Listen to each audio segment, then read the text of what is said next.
아담과 하와가 범죄를 하게 됩니다. 그때는 진리가 하나였습니다.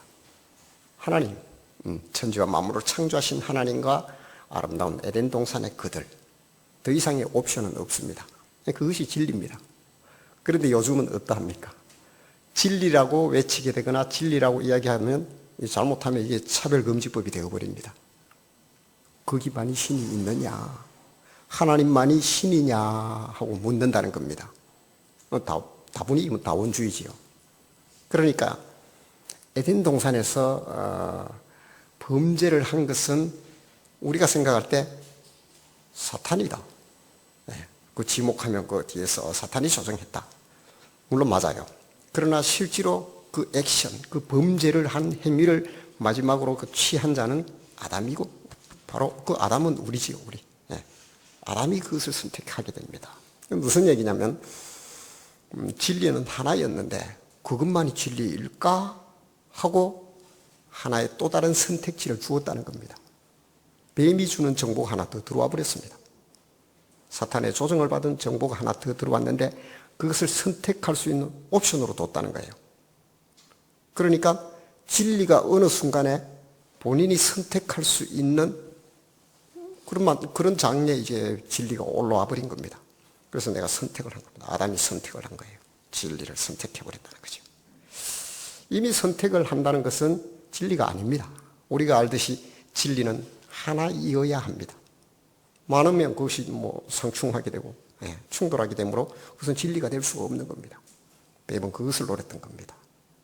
사람들에게 선택할 수 있는 옵션을 주자. 그래서 지금 어떻게 합니까?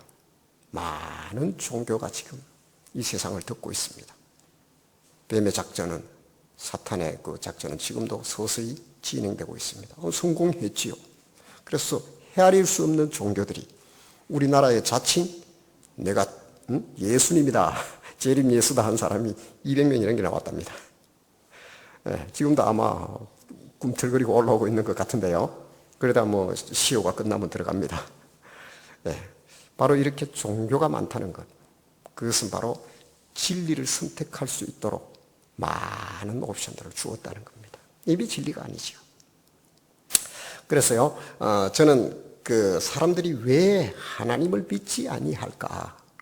어쩔 수 없이 부딪히는 가장 첨예하게 부딪히는 저의 이 과제이기도 합니다. 그래서 사람들을 만나게 되고 그들을 만나며 그들에게 예수님을 프로포즈 해 나가는데 잘 안 돼요. 그러면 그게 한두 번 부딪히는 게 아니라 늘 부딪히면 뭔가를 생각하게 됩니다. 왜 이렇게 안전해질까? 나는 다분히 이것은 진리라고 생각하는데 그것을 전하는데 잘 전달이 안 돼요. 받아들여 수용을 하지 않더라는 거예요. 왜 그럴까? 왜 그럴까? 그렇게 결국은 많은 질문 속에서 나온 답이 바로 옵션이었습니다. 선택할 게 너무 많은 거예요. 그래서 이제는 어떻게 됐냐면 신들을 내가 선택하더라는 거예요. 종교도 내가 선택하고 나에게 내가 원하는 것을 이루어 줄 수 있는 신이요 종교라면 그것을 내가 취하는 겁니다. 종교를 쇼핑하는 거예요. 구매하는 겁니다. 다시 말해서 신들은 그들 앞에 광고를 해야 되는 시대입니다. 아니야, 우리 게 더 좋아, 우리 게 더 좋아. 나를 구매해줘. 지금의 그 자화상 아닙니까? 부정할 수 없습니다. 그러면요, 누가 신입니까? 신을 구매하는 자가 신입니까? 구매당해야 되는 그가 신입니까? 이 모호성의 시대에 빠져버렸습니다. 참으로 안타깝습니다. 이런 시대에 하나님이 어떻고 천지와 만물을 창조하신 유일하신 여호와, 에하드 엘로힘, 유일하신 여호와를 이야기한다는 것이 얼마나 미련한 선택이냐는 겁니다. 그래서 전도가 잘 안 되는 겁니다. 그렇다고 손 놓고 있을 수는 있나요? 주님은 우리에게 뭐라면 그럴지라도 가서 전하라고 합니다. 복음을 전하라고. 왜요? 유일하니까. 이 길 외에 인간들에게 선택할 길이 사실은 없습니다. 다 꽝이니까요. 다 꽝입니다. 그래서 성경에는 그 좁은 길이라 하고 전도에 미련한 것이라 이렇게 표현도 하는데요. 고타마 시타르타 우리가 아시죠? 스카모니의 그 이름, 원래 이름이죠. 고타마 시타르트가 아마 이런 고민을 많이 했는 것 같아요. 사람들의 사는 삶을 보니 너무나 고통스럽더라. 4개의 성문을 나가면서 보니까 생로병사의 이 고락과 만나게 되는 거예요. 태어나고 병들어 죽고 그리고 땀을 흘리며 일하는 이 인간들의 모습이 보니까 도대체 이 원인이 어디서 출발했느냐. 성각자입니다. 제가 볼 때는 스가모니 세조는요, 대단한 성각자입니다. 이 근원을 찾아서, 그래서 그가 찾은 게 고였습니다. 고. 고는 욕심에서 나옵니다. 불교의 사성제에 의하면 고진멸도라는. 그래서 이 고라는 것이 뭐냐, 또 욕망이에요, 욕망. 그 욕망이 그 고를 가져오는데 그 고는 곧 업보가 되어버리고, 업보 이꼴 죄입니다. 죄 때문에 그러더라. 초자행구예요. 여러분, 자꾸 불교를 정말 우리가 이제, 여러분들 이제 어느 정도 신앙의 공력이 되고 내공이 됐다면, 그러니까 뭘 줄 알아야 됩니다. 인간이 무엇 때문에 고민하는지. 그래서 그 고의 문제를 해결할 수 없을까? 그러면 고를 인식하는 주체인 내가 없으면 되는 거예요. 이게 방법을 잘못 찾은 것 같아요. 글쎄 모르겠어요. 제가 폄하하는 건 아닙니다. 자, 우리 몸이 아파요. 그러니까 이 손과 발이 아프면 이렇게 썩어들어가는 병이 있어요. 그런데 이 아픔을 수용하는 수용 감각이 죽어버리는 병이 있어요. 그러면 잘라내도 모릅니다. 몸이 썩어 들어가도 몰라요. 아픔을 모르니까. 그거 잘라냅니다. 이게 치료입니까? 그러니까 해탈을 하고 무아의 경지에 이른다는 것이 고가 있는데 고를 인식하는 주체인 나를 없애버리면 고가 나에게 아무런 영향력을 갖지 못하지 않느냐 하는 것이 불교의 여러분 그 경지입니다. 답입니까? 그런다고 팩트가 없어지느냐는 거예요. 다시 말해서 진리가 없어지느냐는 거예요. 그 일어나는 인과 응보의 일들과 그걸로 인하여 오게 되는 결과는 그렇게 해서 없어지는 것이 아닙니다. 모르겠어요. 제가 이제 보니까 그런 어떤 불교의 이제 사성제의 어떤 그런 흐름이 있더라고요. 그래요. 오늘 제가 그런 얘기를 하고자 하는 것은 아닙니다. 예수님이 이 땅에 오셨다면, 예수님이 정말로 이 땅에 오셨다면 인간의 근원적인 고뇌와 고통과 아픔, 가장 큰 질문이겠지요. 그에 대한 답을 주셔야 되지 않겠나요? 그래서 오늘 저는 진리라 표현하고 싶은 겁니다. 먹고 살기도 힘든데 무슨 목사님 진리요. 저도 이 주제를 무겁게 생각합니다. 그러나 피해갈 수 없는 거예요. 인간이 뺑뺑 돌면 그래 내 막 땀을 흘리면서 나에게 주어진 삶의 이 기회를 잡기 위해서 나는 열심히 살기도 바쁜데, 그런데 어느 날 저녁에 돌아와서 베개를 베고 눕습니다. 잠이 잘 안 와요. 생각해봐요. 내 심장의 소리는 쿵쿵 나를 살리고, 이게 도대체 이 심장의 박동의 힘은 어디서 오는가? 이러다 내 호흡은 멈춰버리는 건 아닌가?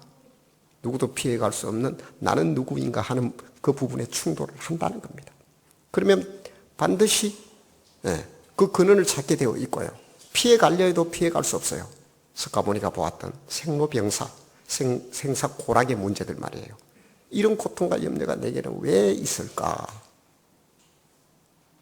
그런 질문들 우리가 피해갈 수 없다는 거예요.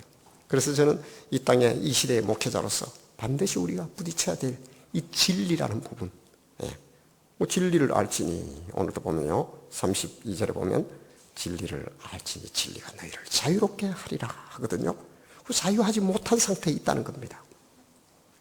그래서요, 저는 이 예수님이 오셨다면 이 질문에 대한 답을 주셔야지요. 이 땅에 하나님이 독생하신 아들로 이 땅에 오셨다면 반드시 그에 대한 답을 우리에게 주셔야 하지 않겠느냐는 겁니다. 만약에 주님이 이 땅에 오셨는데 그에 대한 답을 주시 못한다면 과연 그분이 나의 구세주가 될까요? 궁극적인 진리, 궁극의 진리라 그럽니다. 그 진리에 대해서 말씀을 하지 않는다면. 그런데요, 이 부분을 반드시 짚었습니다. 이게 오늘 본문이기도 한데요, 예수님을 항상 쫓아다니면서 딴지를 거는 그룹들이 있지요. 진리를 독점하고 진리를 소유했다는 자칭 진리 안에 거하는 자들. 그들은 바리새인들이었어요. 그래서 그들은 하나님을 독점한 아주 예수님을 대항하는 세력으로 나오는데요. 그들과 충돌을 하면서 이 진리 문제가 도출됩니다. 그러니까 예수님 볼 땐 너희들이 소유한 것이 진리냐, 이런 도전이지요. 그 배경에서 지금 나오는 오늘 본문인데요. 성경에서 가끔씩 저를 깜짝깜짝 놀라게 하는 말씀이 있는데요. 오늘 또 이 본문을 자세히 이렇게 추적해 보다 보면 어떤 내용과 부딪히냐면 유대인들이 예수님을 믿던가요? 그들이 예수님을 결국은 갈보리 언덕으로 몰아붙이지요. 네, 죽여버립니다. 자칭 유대인의 왕이라 한다. 참남하도다 해서 죽여버립니다. 하나님의 아들이라 그러니까 가관인 거예요, 이게. 죽여야 되는 겁니다. 그런 그들이 예수님을 믿지 않습니다. 그런데 오늘 본문에 저를 깜짝 놀라게 하는 본문이 있는데 유대인들이 믿습니다. 믿었더라 그래요. 한번 30절 한번 보십시오. 8장 30절을 한번 보십시오. 이 말씀을 하심에 많은 사람이 믿더라. 그리고 31절에 그러므로 예수께서 자기를 믿는 유대인들에게 이르시되, 이런 말씀이 나와요. 아니, 세상에 유대인들이 예수님을 믿어버렸습니다. 무슨 말씀을 하셨길래, 무슨 사건이 있었길래 예수님을 믿는 아주 이상한 일이 일어나는 거예요. 그 배경을 위해서 우리가 앞에 이렇게 요한복음 8장에는 간음한 여인의 사건이 가장 먼저 등장합니다. 간음하다가 현장에서 그들은 붙들립니다. 네. 그리고 여인만, 예수님을 시험하기 위해서 또 여인만 데려다 나와요. 모세의 법에 의하면 이 여인을 어떻게 하여야 하리까? 예수님을 책잡고 싶은 거예요. 잘 알죠, 배경은? 모세의 법에 의하면 돌로 때려 죽여야죠. 그걸 선포하라는 거예요. 그런데 당신이 해온 행적과 삶을 보면 이거와 반대된다는 거죠. 고아와 가부와 나그네와 그 약자들을 안아주며 세리와 창녀들, 그들과 먹더라는 거예요. 그러니 이 여인을 예수님 보고 징계하고 판결을 내리라 그러면 딱 모세의 법에 위반되니까 걸리는 거 아니에요. 그런 충돌이 일어난 거예요. 오늘 이 진리를 추적하는 과정에 그 사건이 앞에 일어났다는 거예요. 그러니까 유대인들 입장에서는 딱 승기를 잡은 거죠. 그래서 정말 이렇게 예수님을 몰아가는데 결국 우리가 알듯이 너희 중에 죄가 없는 자가 돌로 먼저 치라. 나이 많은 자부터 다 떠나갑니다. 지금요, 이 사건의 배경을 우리가 보면 수많은 군중들이 있습니다. 이 사건을 목도하고 있는 수많은 회중들이 있습니다. 항상 예수님은 시대에 그 센세이션을 일으키는 요주의 인물이니까요. 예수님을 우겨싸고 있는 많은 사람들이 있는데 그 사건을 다 지켜보고 있습니다. 여기서 다 떠나갔더라는 것은 돌을 들고 치려고 하는 그들을 이야기하는 겁니다. 예. 물론 나중에는 이제 예수님과 그 여인 혼자만 남게 되지만은, 그런데 이것을 가만히 보는 사람들의 마음 속에는 그 많은 유대인들요, 그들은 무슨 생각을 했을까요? 모세의 율법에 옥죄어서 살아가는 유대인들의 삶을 한번 보십시오. 제가 그래서 우리 그리스도 예수 안에서는 자유하라고 합니다. 여러분들이 예수 그리스도를 만나고 믿음 안에서 참 자유를 누리지 못한다면 그것은 제가 볼 때는 또 다른 모세의 율법에 옥죄이는 삶이 됩니다. 그래서 그러니까 한번 보세요. 돌로 그 여인을 때려 죽이는 것이 법입니다. 그러면 거꾸로 또 주님은 묻습니다. 사람을 살리는 것이 율법이냐, 죽이는 것이 율법이냐. 이건 해석의 영역이 아니에요. 유대인들이 할 수 있는 해석의 영역이 아니에요. 소가 한 마리밖에 없는 과부가 안식일날 구덩이에 소가 빠져버렸어요.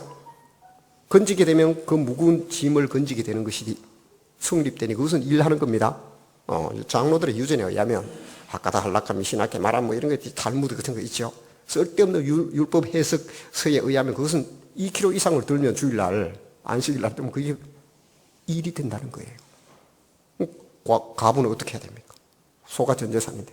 그래서 예수님 묻는 겁니다. 안식일날 사람을 살리는 것이 법이냐, 죽이는 것이 법이냐. 다시요. 이게 간음한 여인을 두고 보는 그 많은 회중들과 유대인들 말이에요.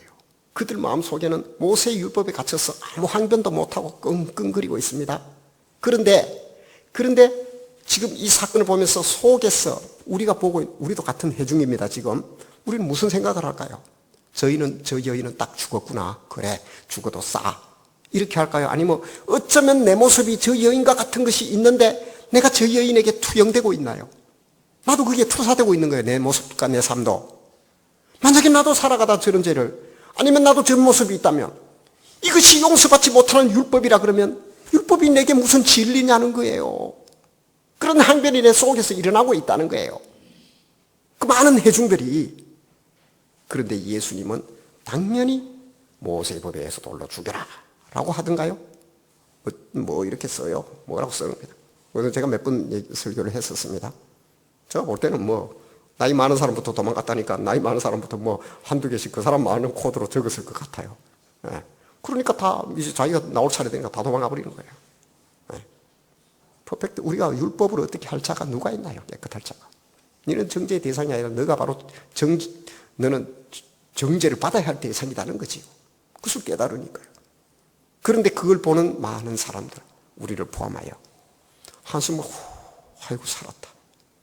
그래, 하나님의 법은 나를 살리는 거야. 이런 충돌이 있은 후에 오늘 본문이 나왔다는 겁니다. 예. 그래서 이 간음한 여인의 사건 후에 오늘 8장 12절에 보니까 나는 세상의 빛이라. 나를 따르는 자는 어둠에 다니지 아니하고 생명의 빛을 얻으리라. 이 사건의 배경이 없었으면 여러분 이것이 굉장히 어떤 묵시적이거나 또 아니면 율법적인 어떤 제시일 수가 있어요. 그러나 이 사건의 배경 속에서 나온 말씀 속에서는 정말 주님은 우리의 빛인 거예요. 그렇지 않나요? 자, 내가 그 가늠한 여인의 현장에 있던 그 당사자예요. 이런 나에게는 이것이 빛이 아닙니까? 예수 그리스도는 곧 빛이 아닙니까? 살아난 겁니다. 그래서 나는 세상의 빛이라는 거예요. 그것은 그 여인에게 또는 우리에게 진리가 아닌가요? 내가 사랑하는 진리 아닙니까? 그래서 이제 그 진리로 이제 한 걸음씩 더 들어가게 되는데요. 유대인들과 이제 충돌 속에서 예수님이 이런 말씀을 하십니다. 너희는 아래에서 났고 나는 위에서 났다. 그러니까 너희는 세상에 속하였기에 나를 찾다가 죄 가운데서 죽는다라고 합니다. 그러니까 이 사건의 연장선상에서 주님은 무슨 말씀을 하고 싶냐면 너희 자신을 너는 모르고 있다는 거예요. 네가 어디에 속했는 줄도 너희들은 모르고 있다는 겁니다. 사실은 제가 자주 던지는 질문입니다. 나는 누구인가? 나는 어디서 왔는가? 그리고 또 한 걸음 더 나가서 내가 무엇을 하고 있는 줄 모릅니다. 사람들이 자기 일을 하며 사는데 내가 무엇을 하고 있는 줄 몰라요. 그리고 당연히 어디로 가는지를 모릅니다. 나는 누구며 어디서 와서 무엇을 하며 어디로 가는 줄을 모르고 있다는 겁니다. 그러면서 진리를 선택하겠다고 지금 역시 이렇게 이 세상의 어떤 다원적 문화 속에서 우리는 샤우팅하며 그렇게 살아가고 있습니다. 그것이 참 자유한가요? 그에 대한 도전으로 너희는 소속을 모른다는 겁니다. 나는 위에서 났는 걸 확실히 알고 그러나 너희는 아래에서 났다. 이건 진리입니다. 선포입니다. 그래서 너희가 나를 찾다가 찾지 못하고 결국은 죄 가운데서 죽게 된다는 것이 너희의 일생이라는 겁니다.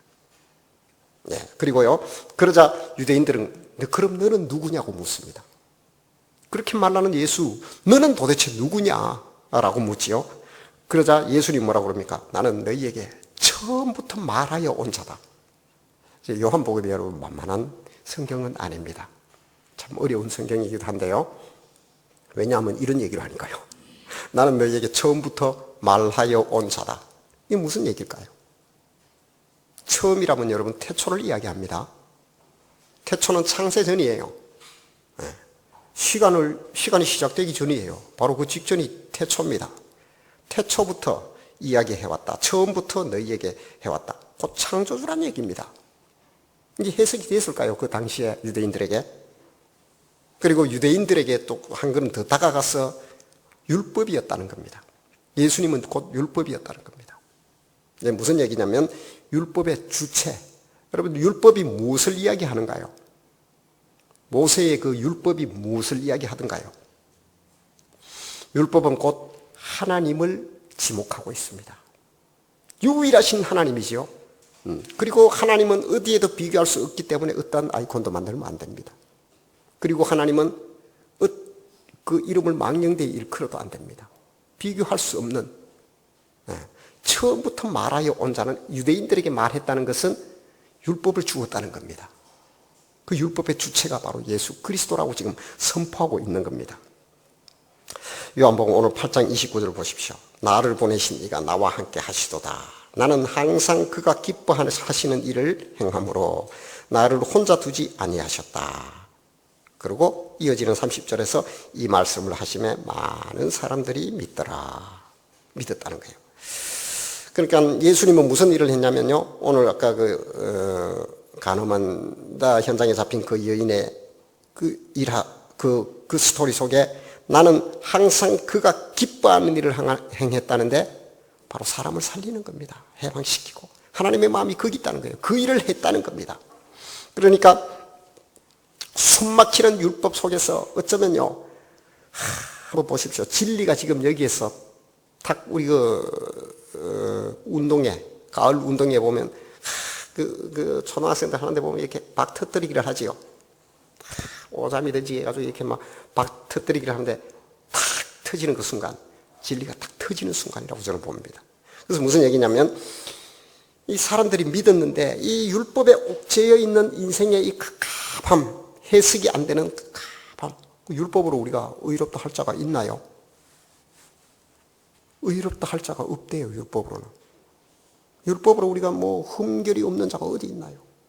간혹 자신이 그렇다고 얘기하는 사도 바울이 변화되기 전에 율법으로 흠이 없는 자라 했다지만 실은 그런 본문은 아니거든요. 그런데 율법으로는 어떻게 할 수가 없어요, 우리가.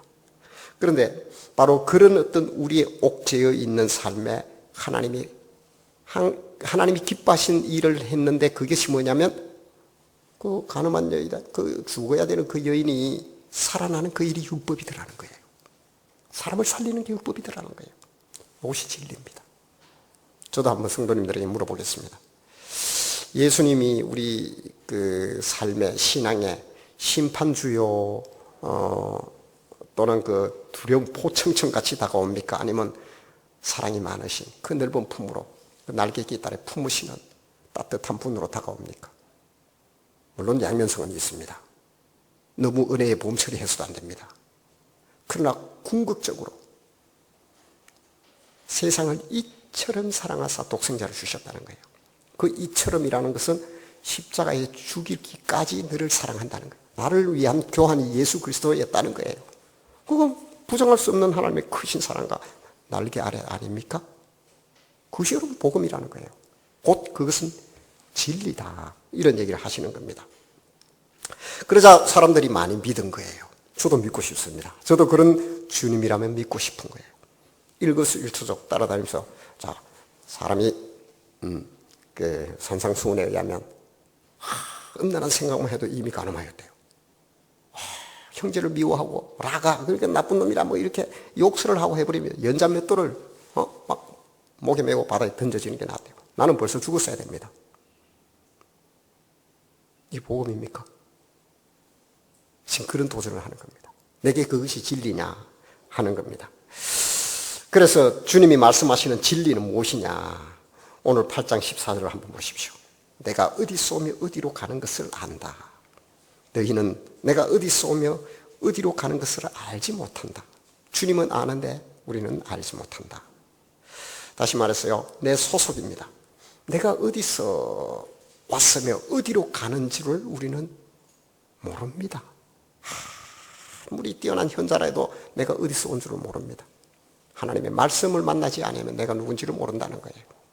그리고요, 그러니 당연히 어디로 가는 줄도 모르고 있다는 겁니다. 인생의 부단한 이 노력은 소속을 모르는 상태에서 진행되고 있습니다. 지금도. 그래서 솔로몬이 그걸 보고 한 말이 있죠. 인생의 이 부단한 노력들이 해 아래 바람 잡는 것과 같이 헛것이더라.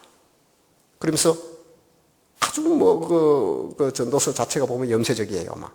그러나 11장 끝에와 12장 넘어가면서 하나님은 이 창조주 너희 하나님을 기억하라고 그럽니다. 이 모든 것이 헛되다. 그리고 마지막 가서는 선악간에 하나님이 반드시 심판하는 줄을 기억해라. 무슨 얘기입니까? 바로 내 소속을 안다는 것, 내가 어디서 왔어, 어디로 가는지 안다는 것, 그것을 기억하는 것이 진리라고 이렇게 말씀을 하는 겁니다. 그러니까 내가 어디서 오며 나는 어디로 가는 것을 안다는 거예요. 그리고 내 위치를 아는 것이라고 이야기하는데요. 8장 23절을 한번 보십시오. 예수께서 이르시되 너희는 아래에서 났고 나는 위에서 났으며 너희는 이 세상에 속하였고 나는 이 세상에 속하지 아니하였다. 여러분은 어디에 속했습니까? 어디에 소속됐습니까? 여러분들의 중거 집단을 한번 보십시오. 이 지구에 속했어요. 대한민국에 속했어요. 그리고 지금은 울산광역시에 있고 또 무슨 집안에 속했습니다. 그리고 몇 째입니다. 어느 가족입니다. 그리고 몇 번째입니다. 뭐 이렇습니까? 우리의 소속, 내 위치를 안다는 그것은 바로 진리입니다. 사실은 내가 어디에 속해 있는 줄 모릅니다. 사람들은. 근데 위치를 전혀 모르고 있다. 그러니까 내 소속을 모르니까 내가 어디 서 있는 줄 모릅니다. 여러분, 내가 어디 서 있는 줄 모르면 내비게이션에 가다가 그 새로 난 길 위에 올라서 본 경험들이 있죠. 업데이트가 되지 않아서 어디로 갈 겁니까? 방향을 잃어버린 거예요. 지금 인생이 그런 상황이에요. 그에 대해서 주님은 말씀하고 있더라는 겁니다. 뭐라고요? 너희는 아래에서 났고 나는 위에서 났다. 너희는 이 세상에 속하였고 나는 이 세상에 속하지 아니했다. 물론 여러분들은 지금 소속이 옮겨졌습니다. 어떻게 해요? 사망에서 생명으로 옮겨졌습니다. 예수 그리스도를 믿음으로 말미암아. 이것이 여러분 진리고 나에게 복음인 겁니다. 그리고요, 어디로 가는지 너희는 모르고 방향을 상실해버렸다고 합니다. 8장 24절입니다. 그러므로 내가 너희에게 말하기를 너희가 너희 죄 가운데서 죽으리라 하였노라. 너희가 만일 내가 그인 줄 믿지 아니하면 너희 죄 가운데서 죽으리라. 맞지요? 우리가 어디로 갑니까? 하나님과 관계가 없다면 그 칼빈의 그 5대 교리 중에 견인의 은총이 있죠. 하나님은 우리를 이렇게 잡으십니다. 그래서 내가 살면서 무겁고 힘들어요, 없어요 이렇게 놔버려도 하나님은 끝까지 나를 데려간다는 겁니다. 여러분, 이게 믿음의 보너스입니다. 하나님을 믿게 되면 하나님 나를 이렇게 잡고 가신다는 겁니다. 그래서 우리가 이 땅에 속했던 존재가 사망에서 생명으로 옮겼다는 것, 예수 그리스도를 믿는, 진실로 너희에게 이르노니 나 보내신 이를 믿고 또 나를 믿는 자는 사망에서 생명으로 옮겼다. 여러분, 소속이 바뀌어버립니다. 그래서 어떻게 됩니까? 방향이 설정됩니다. 하나님이 있는 곳으로 가게 됩니다. 제가 늘 자주 쓰는 전도의 멘트이기도 한데요. 어머니, 이 버스 타면 어디로 가십니까? 집으로 간대요. 아, 그러시구나. 버스를 잘못 타면요? 그럼 집에 못 간대요. 아, 버스를 잘 타야 됩니다. 이처럼 하물며 하루에 버스도, 우리 인생에 하루의 버스도 잘못하면 잘못 가는데 일생에 영원한 버스를 잘못하면 어떻게 되겠냐? 영원의 버스가 있는데 그분은 예수 그리스도입니다. 그러면 하나님이 계신 곳에 갈 수 있습니다. 제가 그렇게 이렇게 전도를 하기도 하는데요. 그래서 바로 방향을 이야기합니다. 너희가 만일 내가 그인 줄, 유일하신 길인 줄 너희가 알았다면 이것이 진리라는 겁니다. 다시 정리합니다. 나의 소속과 위치와 방향을 정확히 아는 것, 그것이 진리입니다. 자, 수많은 진리를 이야기합니다. 그런데 내가 어디서 온 줄도 모르고 이야기를 하고 있었습니다. 철학자들, 수많은 철학자들이요, 나이가 누군가에 대해서 엄청난 질문들을 했습니다. 그렇죠? 내가 누군지, 내가 누군가에 대해서 엄청난 질문들을 했는데 답을 못 찾았어요. 실존주의 철학자들이 하는 말이, 생각하는 나는 있는데 고로 나는 존재한다. 그런데 내가 누군지를 몰라요. 아직도. 존재한다는 건 확실한데 내가 누군지를 모르고 있어요. 과학도 역시나 똑같습니다. 내가 누군지를 모르고 있는 이 세대에 주님은 그 소속을 정확히 네가 누군지를 가르쳐줬던 겁니다. 그러면요, 진리에 거하는 삶이란 무엇일까요? 너희가 내 말에 거하면 참으로 내 제자가 된다는 겁니다. 주님의 말에 거한다는 게 무엇일까요? 여러분, 지금 신앙생활을 하고 있지요. 신앙생활의 연장선상에 지금 있습니다. 그것이 바로 진리에 거하는 겁니다. 주님의 말씀을, 하나님 말씀을 나의 자아와 나의 기준과 나의 어떤 이해의 이 틀보다 더 옳다고 여기고 그것을 수용하는 겁니다. 수용해서 그것을 수행하는 겁니다. 신앙함이지요. 이 삶을 살아내라는 겁니다, 우리에게. 그것이 바로 진리에 거하는 삶이라고 합니다. 그리고 아브라함이 행한 일들을 한다라고 합니다. 너희가 정말로 내 제자이면 아브라함이 행한 일을 한다. 아브라함이 행한 일이 뭘까요? 믿음으로 미지의 땅을 갖지 않나요? 그 말이 옳다고 신뢰하며 삶으로까지 걸어낸다는 겁니다. 걸어간다는 겁니다. 어쩌면 요즘에 신앙생활하는 우리 현대인들의 그 신앙의 자화상을 보면요, 말씀을 잘 수용합니다. 이게 왜냐하면 이해 구조가 굉장히 발전해 있거든요. 그리고 많은 지식과 상식들이 있어요. 지적 능력이 뛰어나요. 그래서 보면 이 구조화된 말, 그리고 기성정결이 딱 맞는 그런 어떤 구조의 말씀을 딱 주면 잘 받아들입니다. 예. 그래서, 오늘 은혜 받았다. 이런데, 제가 참 안타까운 게, 그것이 들어갔으면 수행하는 삶으로, 신앙함으로 나와야 됩니다. 이것이 능력입니다. 그러니까 아브라함이 행한 일을 한다는 것은 믿음이 우리의 삶의 액션이 되어야 됩니다. 그래서 이 들어왔으면, 아웃풋시켜서 들어왔단 말이에요. 우리의 수용이 있다면 그것을 수행하는 삶으로 나가야 됩니다. 그래서 너희 착한 행실을 보고 하늘에 계신 하나님께 영광을 돌리게 하라고 그렇게 산상수훈에서 말씀하셨던 겁니다. 그리고 너희 아버지가 하는 일을 한다. 아비가 하는 일을 한다. 마귀와 하나님의 모습이 삶에 나타난다고 이렇게 대비하고 있죠. 너희는 너희 아비 마귀가 하는 일을 한다면서 유대인들을 질책했습니다. 그들이 했던 일이 뭡니까? 자꾸 판단합니다. 유대인들이 네가 옳으냐? 네가 누구냐? 자기의 어떤 그 확실한 그 기준과 틀을 가지고 자꾸 비교했습니다.